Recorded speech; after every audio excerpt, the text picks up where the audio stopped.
Have you ever been close to someone, loving them deeply, showing up for them, believing the bond was growing stronger, only to watch them suddenly pull away the moment life became difficult? One day they seem connected, present, warm enough for you to believe something real is being built. Then stress enters their world, pressure from work, family problems, emotional overwhelm, financial fear, internal chaos they cannot explain. And instead of leaning closer, instead of reaching for the person who cares about them most, they begin to disappear. The texts slow down, the warmth fades, the patience vanishes, the eyes that once softened around you now seem distant, distracted, cold, and you are left holding questions that can keep someone awake at night. Why now? Why when things mattered? Why when I was trying to help? Why did they discard me the moment life got hard?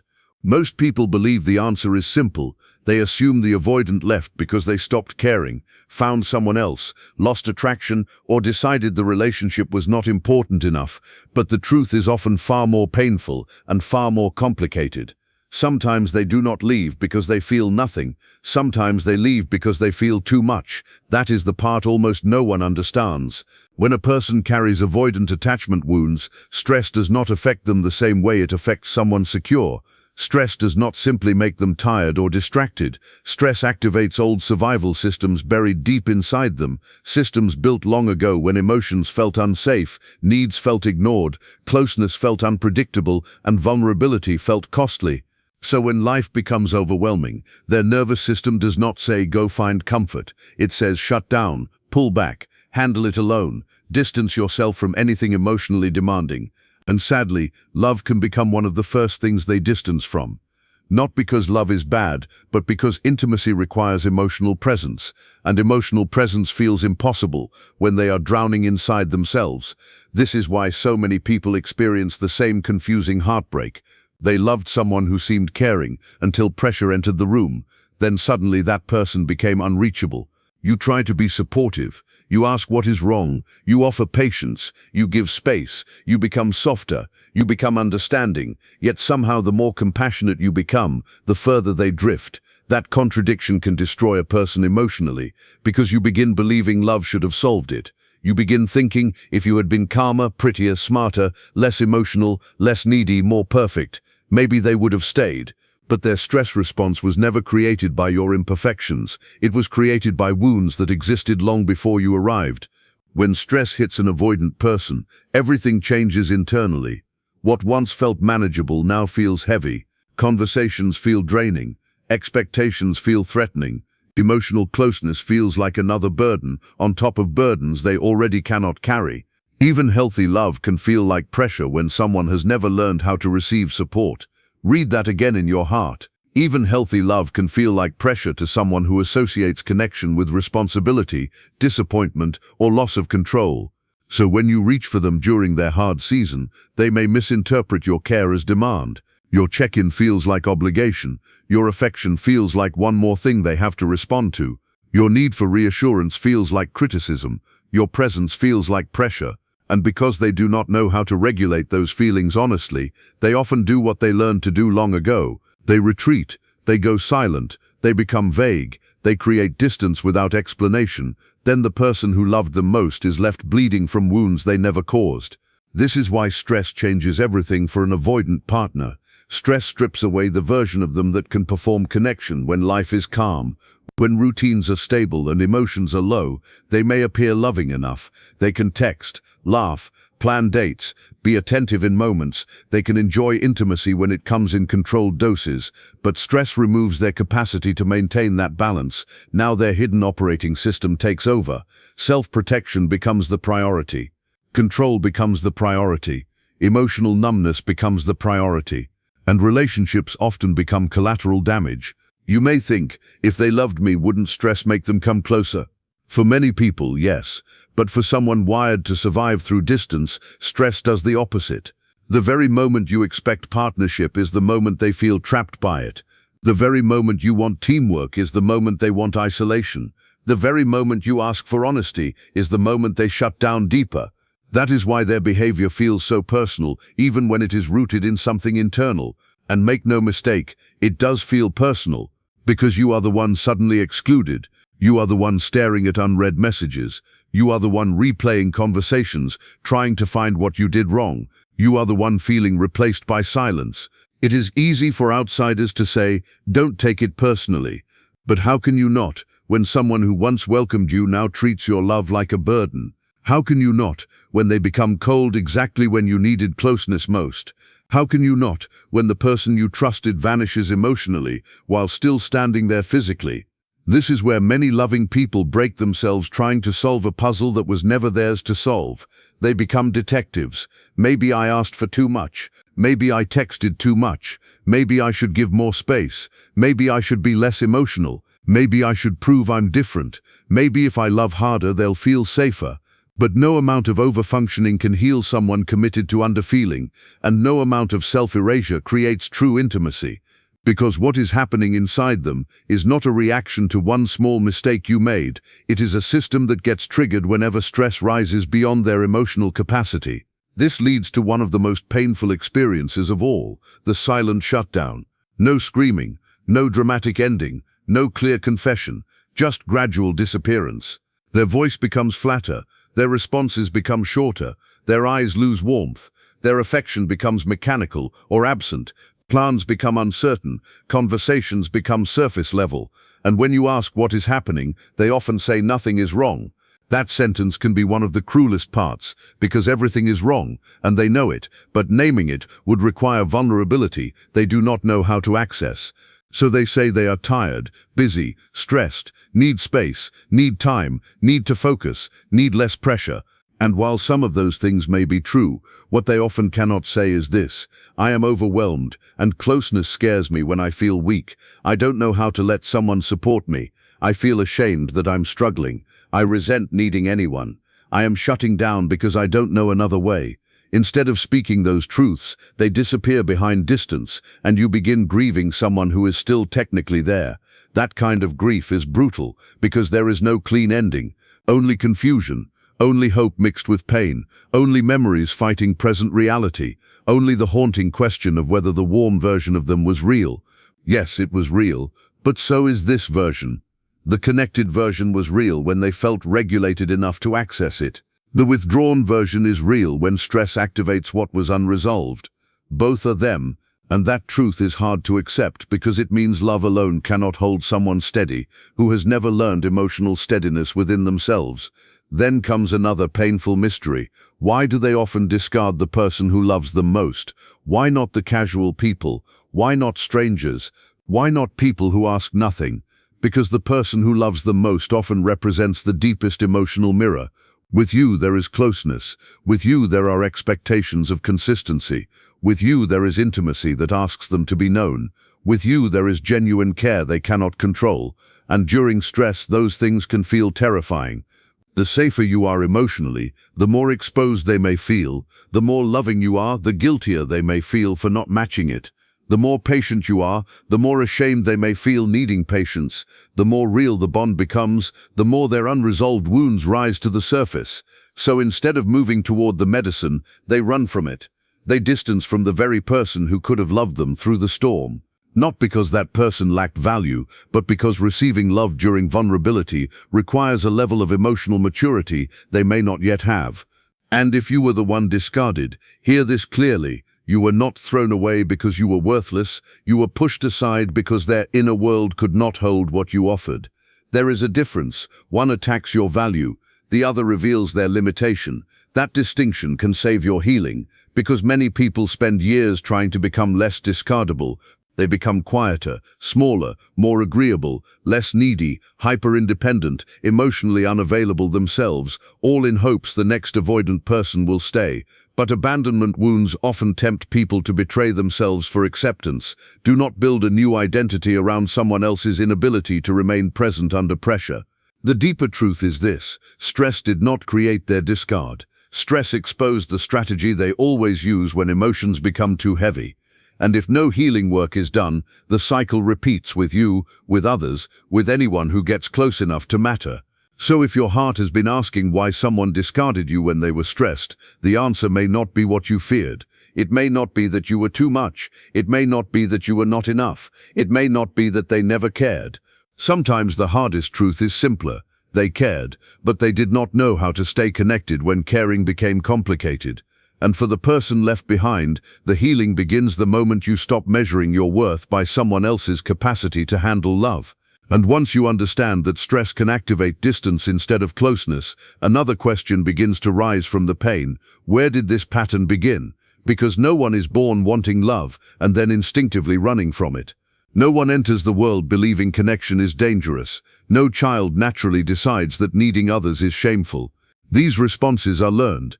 They are built slowly, quietly, often in environments where emotions were not welcomed, comfort was inconsistent, vulnerability was ignored, or affection came with conditions. Sometimes it happened in homes where feelings were dismissed. A child cried and was told to toughen up.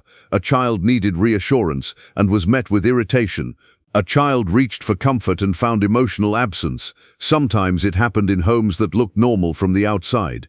There may have been food, structure, routine, even moments of love, but emotional attunement was missing, presence was inconsistent, tenderness was unpredictable, and children adapt to whatever environment they are given. If warmth is unstable, they learn not to depend on it. If needs create rejection, they learn to suppress needs. If vulnerability leads to pain, they learn to hide pain. If closeness feels unreliable, they learn to rely only on themselves. That adaptation may help a child survive emotionally, but what helps someone survive childhood can sabotage adulthood. Because the same person grows up still carrying the old script. Do not need too much. Do not trust too deeply. Do not depend on anyone. Do not let anyone see how overwhelmed you are. Handle it alone. So when love enters their adult life, they may genuinely want it. They may crave connection in ways they barely admit to themselves. They may enjoy intimacy in moments. They may feel relief when someone caring enters their world. But when stress rises, the nervous system reaches for the oldest map it knows: distance, silence, self-containment, withdrawal. This is why so many avoidant people seem confusing. Their conscious desires and unconscious survival patterns are in conflict. Part of them wants love. Another part of them fears what love requires. Part of them wants partnership. Another part believes partnership will eventually cost them freedom, peace, or emotional safety. Part of them wants to be known. Another part is terrified of being truly seen, so they move toward connection, then away from it. Warm one week, distant the next. Open one night, unreachable the next morning. Loving when calm, cold when stressed. And the person loving them often mistakes inconsistency for complexity. But inconsistency is often unresolved pain in motion. Then something even more painful happens. During stress, they can become cold and almost unrecognizable. You remember the softness they once showed, the laughter, the tenderness, the thoughtful moments, the way they once looked at you like you mattered. Then suddenly, during a hard season, they feel like another person entirely, detached, impatient, irritated, flat, defensive, emotionally unavailable. It can feel like emotional whiplash. You wonder if the caring version was fake. You wonder if the distant version is the real one. You wonder whether you imagined everything. But what is often happening is not fake versus real. It is regulated versus dysregulated. When someone feels emotionally safe, they may access warmth more easily. When stress overwhelms them, empathy can narrow, patience drops, emotional bandwidth collapses, and self-protection takes over. Think of a person drowning. Even if they love someone on shore, they are focused on survival. Now imagine emotional drowning. That is how many avoidant people experience stress internally, even when they do not show it outwardly. They may look calm, they may still go to work, they may still function, they may still joke with others, but inside they are flooded, and because they often disconnect from feelings instead of processing them, the pressure leaks out sideways. They become short with the person closest to them, they lose tenderness, they become strangely transactional, they respond to vulnerability with annoyance, they speak like connection is an inconvenience. That shift can deeply wound the partner who remembers their gentler side because it feels like punishment for loving them. This is where many people get trapped trying to earn the warm version back. They think, if I stay patient enough, calm enough, loving enough, maybe the sweet version returns. Sometimes it does briefly, but without healing it is not transformation. It is temporary regulation, and another stress cycle will likely bring the same shutdown again. This leads into a painful distinction many people miss: needing space versus emotional abandonment. Healthy space is honest. Healthy space is communicated. Healthy space still protects the bond. Healthy space sounds like, I'm overwhelmed today. I care about you. I need a little time to decompress, but I'll call tonight. I'm stressed and not at my best. Can we talk tomorrow when I can be more present? I need a few hours alone, but we're okay. Space like that creates breathing room without destroying safety. But emotional abandonment feels different. It is vague, cold, unclear, punishing. It sounds like silence. Delayed replies with no explanation, sudden detachment, cancelled plans without care, affection withdrawn to manage their own discomfort. Conversations that make you feel guilty for having needs.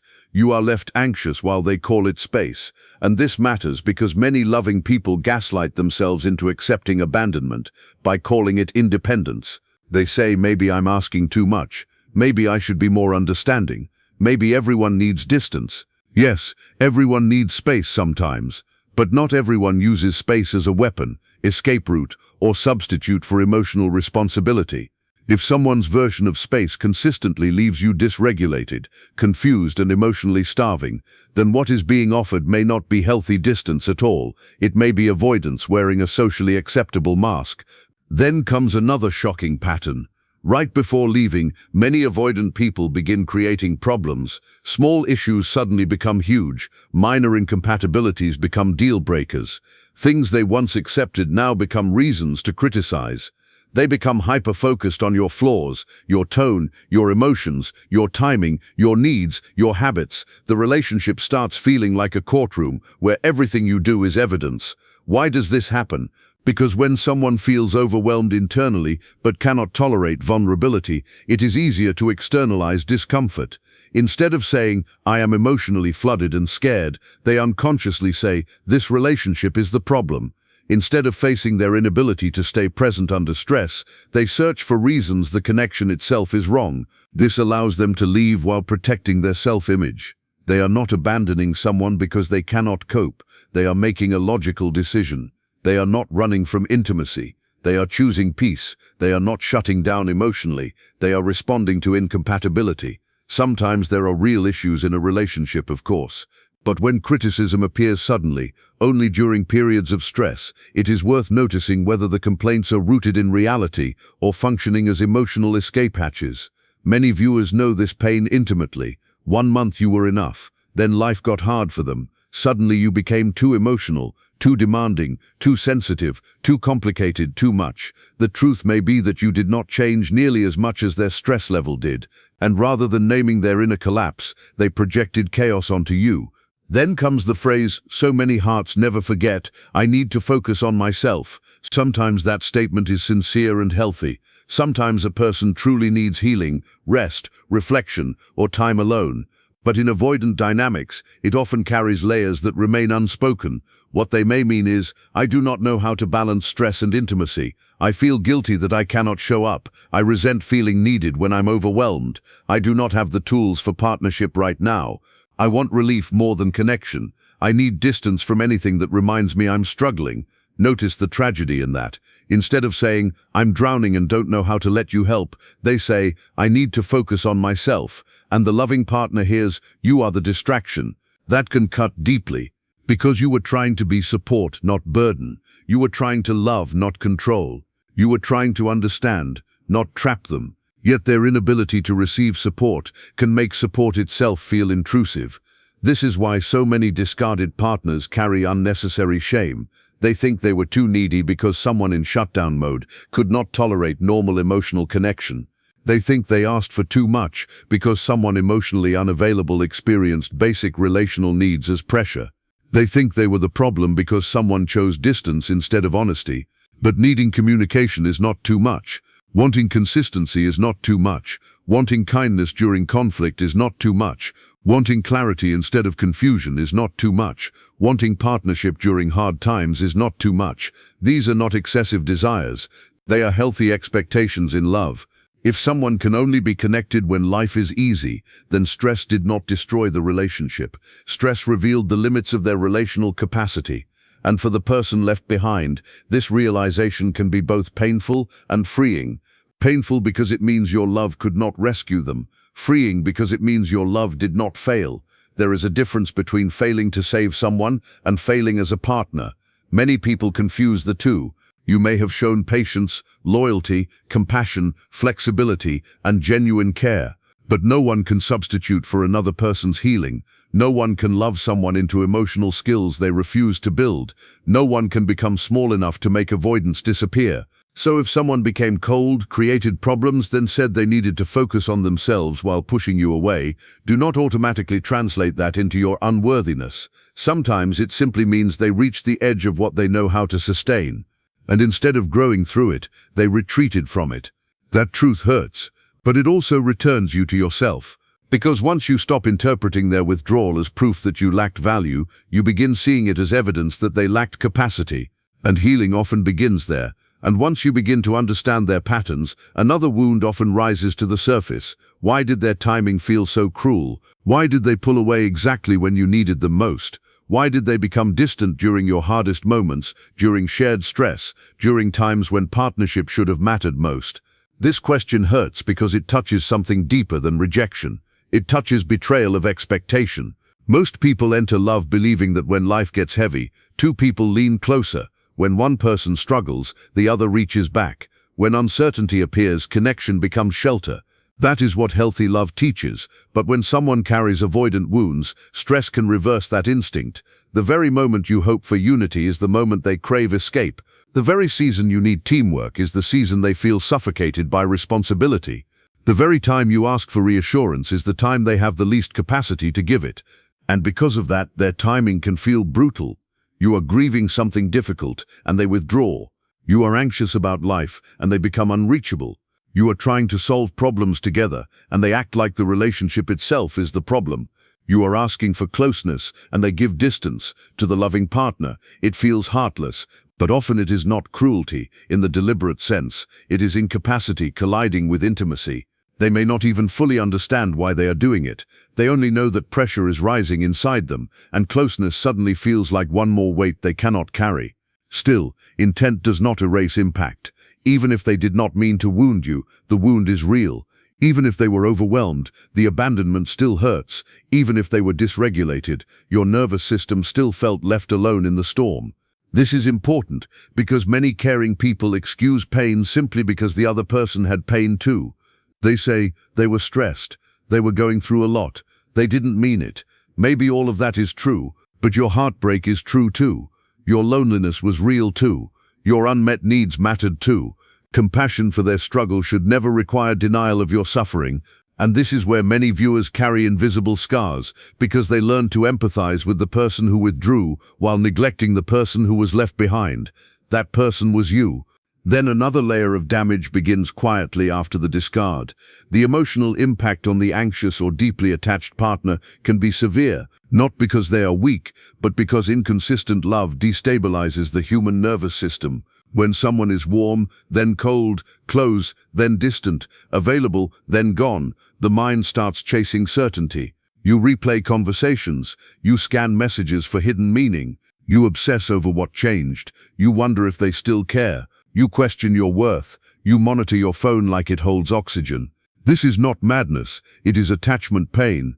The brain struggles deeply with unresolved emotional bonds, especially bonds that ended without clarity. That is why being discarded by an avoidant person can feel harder than a straightforward breakup.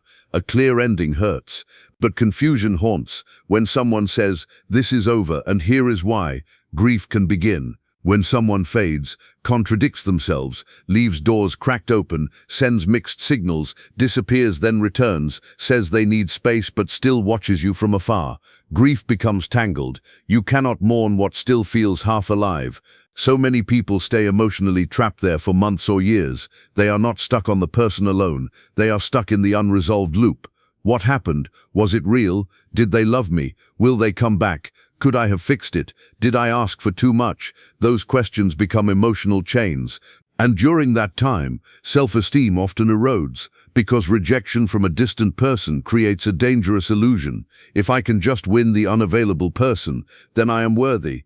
But chasing validation from someone emotionally unavailable is like drinking salt water when thirsty. The more you consume, the worse the emptiness becomes. This is why healing requires a painful shift.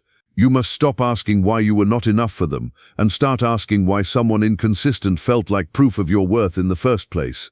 That question changes everything, because many people who are devastated by avoidant discard are not only grieving the relationship, they are grieving old wounds the relationship activated: fear of abandonment, fear of being too much, fear of being unseen, fear that love leaves. The discard touches every old bruise at once, and if you do not know that, you may believe the pain is only about them. Sometimes it is also about every moment before them that felt the same. Then comes another mystery people rarely talk about. What do avoidants feel after they leave? Many assume they feel nothing, that they move on instantly, that they are cold forever, that they never cared. But avoidant patterns often create delayed emotion, not absent emotion. At first, after leaving, many feel relief. Relief from pressure, relief from expectations, relief from emotional intensity, relief from conversations they did not know how to have, relief from the mirror intimacy held up to them. And that relief can look like indifference. They may seem fine, they may act lighter, they may socialize more, they may appear unaffected. This stage can devastate the partner left behind, because while you are drowning, they look like they are breathing easier. But often what happens later is different. Once the nervous system calms, once the stress lowers, once the absence becomes real, feelings they suppressed can rise. Loneliness, regret, curiosity, missing your presence, remembering your warmth, realizing what consistency you offered, feeling the emptiness of a life where no one truly knows them. That is why some reach out weeks or months later. Not always because they changed, sometimes because delayed grief finally arrived. Sometimes because they miss connection once pressure is gone.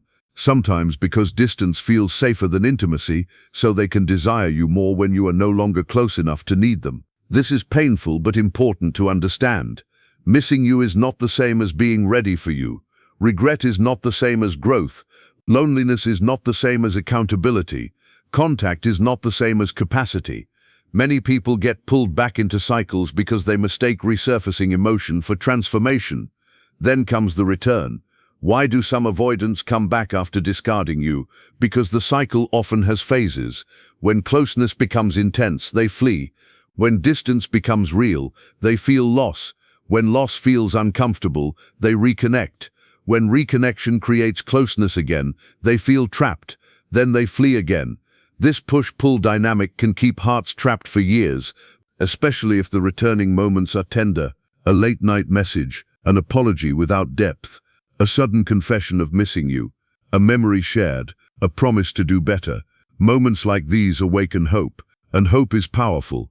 Hope can make people ignore patterns they would clearly see in anyone else. But hope without evidence becomes self-betrayal. So if someone returns, the real question is not, do they miss me? The real question is, what has changed structurally? Have they developed emotional tools? Can they communicate under stress? Can they tolerate closeness without sabotaging it? Can they repair after conflict? Can they remain present when life gets hard? Can they name feelings instead of disappearing? Without those changes, a reunion may simply restart the same wound with new packaging. Then we arrive at one of the biggest mistakes loving people make after an avoidant pulls away. They chase, they over-explain, they send long emotional messages, they beg for clarity, they try to prove their value, they offer more patience, more flexibility, more understanding, more love. This impulse is human. When connection feels threatened, many people reach harder, but chasing someone in shutdown mode often deepens the pattern. Why? Because your pursuit can allow them to avoid responsibility. They do not have to initiate repair if you always do it. They do not have to face loss if you remove consequences. They do not have to grow if access to you remains easy. And worse, chasing can damage your own dignity. You begin negotiating for basics, begging for replies, explaining why you deserve kindness, convincing someone to care. No loving soul should have to audition for humane treatment. The healthier response is different. Pause, observe, respect their autonomy without abandoning yourself. Let silence reveal truth. If someone wants connection but needs a little time, they will show effort. If someone wants convenience without responsibility, they will show inconsistency. Distance often clarifies what closeness kept confusing. This does not mean become cold or manipulative. It means stop over-functioning for someone under-functioning. Stop carrying the emotional labor of two people. Stop trying to heal their fear by wounding your self-respect. Sometimes the most loving thing you can do is step back and allow reality to speak. If they care and have capacity, they will meet you. If they care but lack capacity, you have your answer. If they do not care enough, you have your answer. If they only return when lonely, you have your answer. Clarity often arrives when chasing stops, and for the heartbroken viewer hearing this, remember, the urge to chase usually comes from pain, not foolishness. You wanted resolution. You wanted love to win. You wanted the person you saw in their better moments to return. That longing is understandable, but healing begins when you stop chasing potential and start honoring patterns, because patterns tell the truth that words often hide, and once you believe patterns, you become free enough to choose yourself again. And once the chasing stops, something powerful begins to happen. The fog starts to lift. The confusion that once kept you trapped slowly gives way to clarity. You begin seeing that their discard was never a final verdict on your worth. It was a revelation of their limits. This is one of the most important truths a wounded heart can learn. Because when someone leaves suddenly, becomes cold under pressure, or treats love as something disposable, many people internalize the wrong message. They believe, I was too much, I was not enough, I asked for too many needs, I should have been easier to love, I should have been less emotional, I should have fixed myself sooner. But their discard often says far more about them than it ever said about you. It says they may not know how to sustain intimacy when life becomes uncomfortable. It says they may prefer avoidance over vulnerability. It says they may seek relief instead of repair. It says they may want connection in theory, but resist the responsibility of connection in practice. It says they may not yet possess the emotional stamina required for lasting love. That is not an insult. It is an observation. Many people desire relationships while lacking the inner tools relationships require. They want closeness, but not honesty. They want affection, but not accountability. They want loyalty, but not emotional labor. They want comfort, but not mutual effort. They want love, but only when love feels easy. And when difficulty arrives, they retreat. So if someone discarded you during stress, do not automatically assume you failed some test. Sometimes the test revealed that they were not prepared for the depth they asked to receive. This perspective matters because it returns dignity to the person left behind. You stop viewing yourself as rejected trash and begin seeing yourself as someone who offered real love to a person who could not hold it. That shift can change an entire life, because many hearts remain broken not from the breakup itself, but from the meaning assigned to it. If you assign the meaning, I was unworthy, pain lingers. If you assign the meaning, they lacked capacity, healing begins. Then the next question naturally rises, how should you respond when an avoidant disappears under stress? The answer is not to become harsher than them. It is not to punish, manipulate, threaten, or perform indifference. And it is not to collapse into endless waiting either. The healthiest response is grounded self-respect. First, regulate yourself before reacting. When someone withdraws unexpectedly, your nervous system may scream for immediate contact, explanation, reassurance. That urgency is real, but it is not always wise. Pause long enough to breathe through the first wave, because panic often creates behaviors that later hurt you more. Second, believe behavior. If someone says they care but repeatedly vanish under pressure, trust the pattern more than the promise.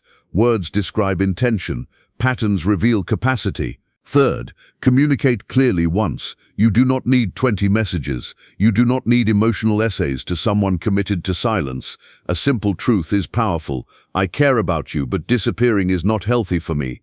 If you want connection, communication matters. Then step back. This is where many people fear losing them. But if asserting basic standards loses someone, what you lost was not stable love. You lost access to inconsistency. Fourth, protect your routines. Eat, sleep, move your body. Talk to people who care about you. Do not let someone else's shutdown become your self-destruction. Many people abandon themselves while waiting for a withdrawn person to reappear. Do not hand someone that much power. Fifth, let consequences teach what explanations cannot. Some people only confront their patterns when distance costs them something meaningful. If every disappearance is met with open arms and no accountability, the cycle often continues. Boundaries are not revenge, they are reality with structure. And if they return later, do not greet them only with emotion. Greet them with discernment. Ask, what is different now? What work have you done? How do you handle stress differently? How will communication look next time life gets hard? Without concrete answers, old pain often wears a new outfit. Then comes the question many viewers secretly hope for. Can avoidance change? Yes, but not through being loved harder, not through meeting the right person, not through losing someone and feeling sad for a week. Real change requires conscious work. It begins when a person stops blaming partners for reactions rooted in unresolved wounds. It deepens when they learn emotional regulation instead of emotional escape, when they learn to identify feelings instead of numbing them, when they tolerate discomfort without fleeing intimacy, when they communicate needs before resentment builds, when they understand that space can be requested without punishing someone, when they learn repair after conflict, and when they choose consistency over momentary relief. Therapy can help. Self-awareness can help. Repeated honest practice can help. Repeated honest practice can help.